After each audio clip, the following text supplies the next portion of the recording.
Hey, this is Politics with Laura. Wow. The Ukraine.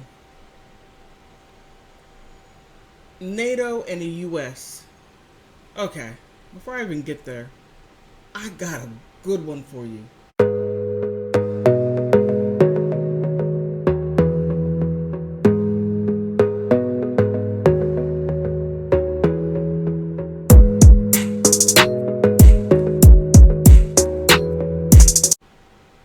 I said in previous videos that I thought that the US had military people over there helping the Ukrainians.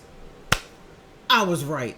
I got proof. And I will put the article down in the description section, and I will put some pictures within the video.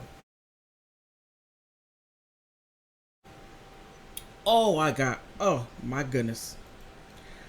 Okay. This this article is from Business Insider. U.S. military veterans training Ukrainian frontline troops say NATO artillery and rocket launchers are essential for Ukraine to beat Russia. Why? Ukraine is a neutral country. Ukraine is not a part of NATO. Again, the Warsaw Pact. I don't know who. Well, I know how Zelensky got into power by Kolomoisky. I like that man's last name. It is so cool. Okay, I digress.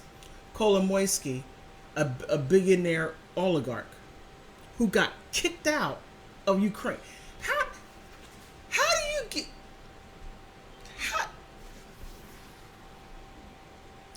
You had to be a real corrupt, beyond corrupt individual to get kicked out of Ukraine.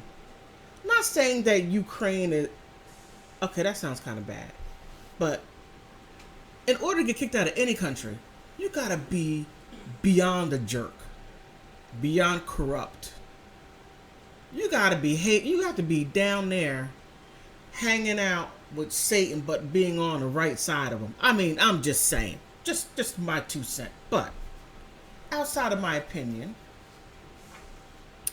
he helped Zelensky. Well, first, he gets acceptance back into the country. Then he helped Zelensky, or he helped Zelensky, and then Zelensky got it and then brought him in. One of those two. I have to go back and look at my video, but that happened. Now, Zelensky wanted to be a part of NATO, which, again, the Warsaw Pact. And actually, NATO was supposed to be disbanded because the Soviet Union no longer exists. So the question becomes, who are the interesting parties that want to keep NATO going? Because NATO was supposed to be disbanded a long time ago, but they're still marching on. And whose orders are they marching to? That's my thought. You know? But the article. Now, okay, I already said that. They say Ukraine. My phone. Oh. Okay, sorry about that. My phone. Okay. They say Ukrainian forces might be overwhelmed without more modern and long-range weaponry. Look, everybody knew that. Zelensky knew that. And he still defied the orders. Well, not defied the orders, but President Bennett from Israel said, hey, just stop it. You're killing your people. Go ahead and make that. Just go ahead. Hammer out whatever negotiations and be done with it. Now,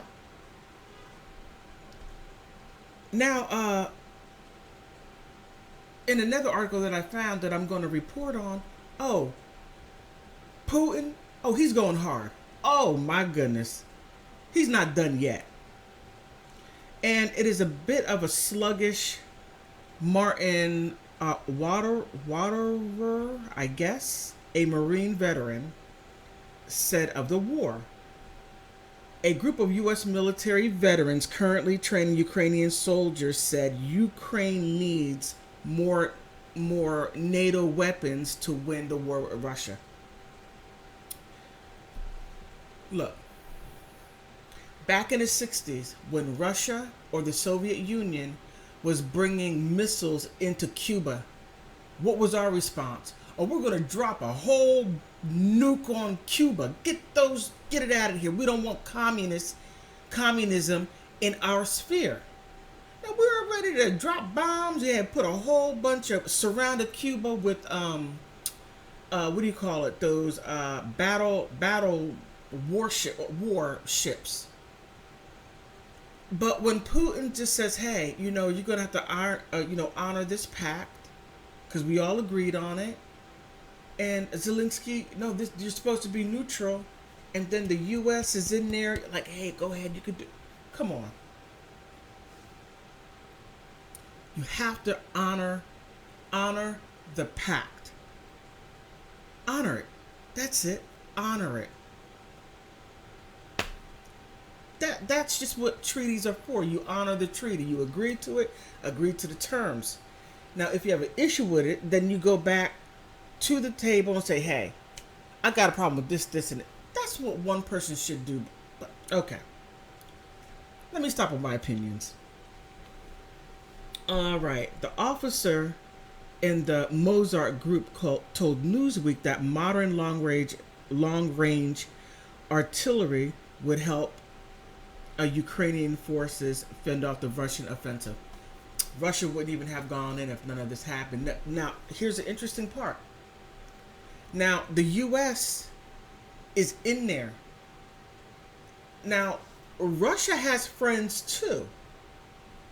Now, right now, Putin, to my knowledge, hasn't asked any of his allies for help. But if these NATO keeps it up, it's going to be a bigger problem. This, in my opinion, I have nothing to back this up with, but it's just a thought of mine, just a thought. This could kick off World War III, in my opinion. But again, I don't know who are the interesting parties that is keeping NATO. And I did a video in Mexico just saying, "Hey, NATO, you are immoral." Mexico to come out to say something like that? Whew, that's pretty big. But on that note, I just thought that this info was most definitely noteworthy. So on that note, please like, subscribe. I want to thank my subscribers. Thank you. Passerbys, you can push like or dislike. It helps the algorithm. And if you really dislike it that much, subscribe and leave a comment and tell me why you dislike it. But subscribe and thank you so much for stopping by.